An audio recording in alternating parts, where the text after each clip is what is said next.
Donc pour moi, la lutte contre la corruption au sein de la justice camerounaise passe préalablement par l'amélioration des conditions de travail des juges, des magistrats, qui,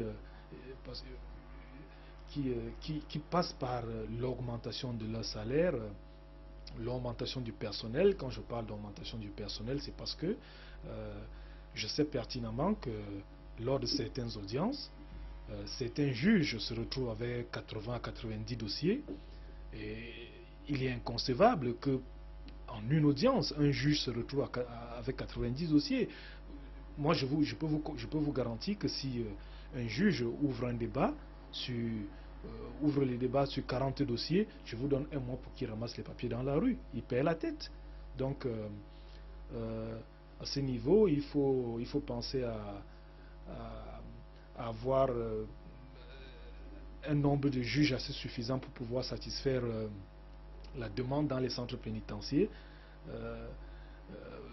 Comme je le disais tout à l'heure, les juges n'auront plus à se retrouver pour une audience avec 90-100 dossiers.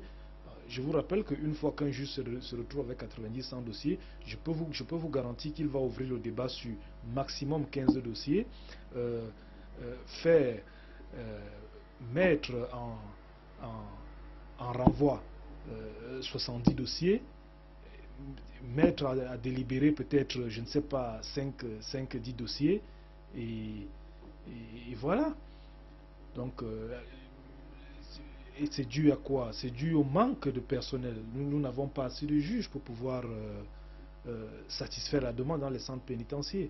Donc il faut, comme je le disais tout à l'heure, améliorer les conditions de travail des juges qui passent par l'augmentation des salaires, l'amélioration de l'espace dans lequel ces juges exercent leurs fonctions, à savoir la bonne sonorisation des salles d'audience,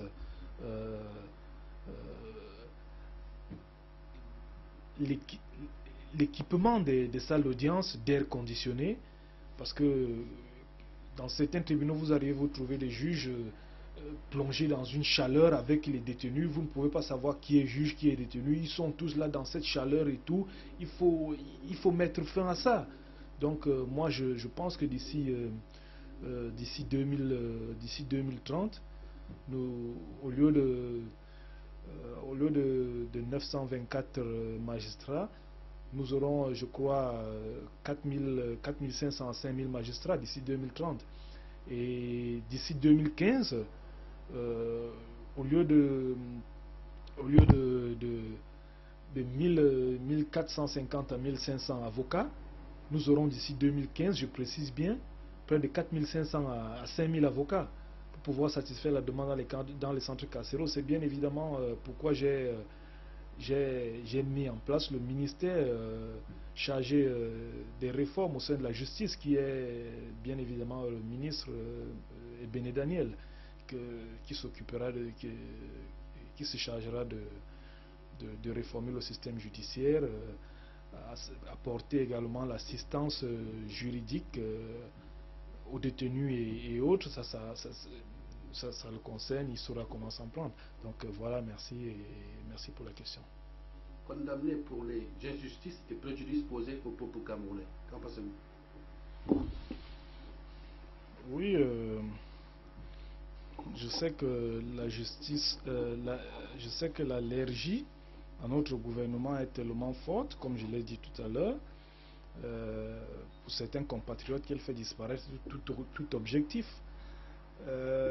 Concernant la traduction de M. Biya à une quelconque justice ou tribunal, bon, pour ceux qui reprochent, vous savez, préalablement, je vais vous dire, pour qu'un individu soit condamné, il faut que des faits précis lui soient reprochés, et que la justice ouvre une enquête avec les preuves tangibles qui leur seront fournies. Alors, tranche, rend justice, rend un jugement si le mis en cause est coupable ou non coupable des faits qui lui sont reprochés. Alors dans le cas où il est déclaré non coupable des faits qui lui sont reprochés, il est simplement mis en liberté. Mais si il est reconnu coupable des faits qui lui sont reprochés, bon, il est mis à la disposition des centres carcéraux. Je ne vais pas tout de suite vous dire Monsieur Biya doit être condamné, non. Pour que M. Biya soit même traduit en justice, il faut que des faits précis des faits précis lui soient reprochés, avec des preuves tangibles à l'appui. Donc voilà, c'est la réponse que je peux vous donner. Donc pour le moment, monsieur, il n'y a pas de plainte contre monsieur Biya et il n'y aura pas de justice contre monsieur Biya. Je vous remercie. Monsieur le Président, maintenant la dernière question. Vous avez reçu la requête de la représentante des Nations Unies aux droits de l'homme au Cameroun qui vous demandait d'intervenir au sujet des exactions commises par le BIR, les massacres de février 2008 sur les populations du Cameroun et les arrestations abusives des journalistes dans votre pays. Où en êtes-vous? Oui, merci déjà pour la question. Bien sûr, mon secrétariat général a reçu le rapport de l'Observatoire national des droits de l'homme au Cameroun via l'ACAT, qui est le bureau général de l'Observatoire national des droits de l'homme au Cameroun, me demandant d'intervenir pour que justice soit faite et rendue à ce sujet. Je promets aux populations du Cameroun, je promets au peuple camerounais que la lumière sera faite à ce sujet et la justice sera faite. Je promets la justice et la lumière sur cette affaire et je promets au peuple camerounais qu'une enquête sera ouverte et les coupables et les responsables seront punis. Je vous remercie. Donc, mesdames, messieurs, avant de terminer, je vais préalablement recommander à mon équipe gouvernementale, à la composition de mon gouvernement, ici cité tout à l'heure. Donc, j'appelle mon équipe gouvernementale à être à l'entière disposition des populations les plus démunies. Donc, je vous appelle à être à l'entière disposition à l'écoute des populations les plus démunies, les plus déshéritées, des sans-appui, des sans-défense, des désœuvrés, des désespérés. Je vous rappelle que vous êtes l'espoir de ceux qui n'ont plus que leurs yeux pour pleurer. Donc, vous êtes l'espoir de ceux qui n'ont personne à qui s'adresser pour exprimer leur désespoir. Je vous rappelle également, et je vous appelle à retenir, que vous êtes leur seul point d'appui. Donc, mesdames, messieurs, je vous recommande l'honnêteté, la justice, l'impartialité, la réconciliation, la modération, la ténacité, la rigueur et la vérité. Je vous remercie.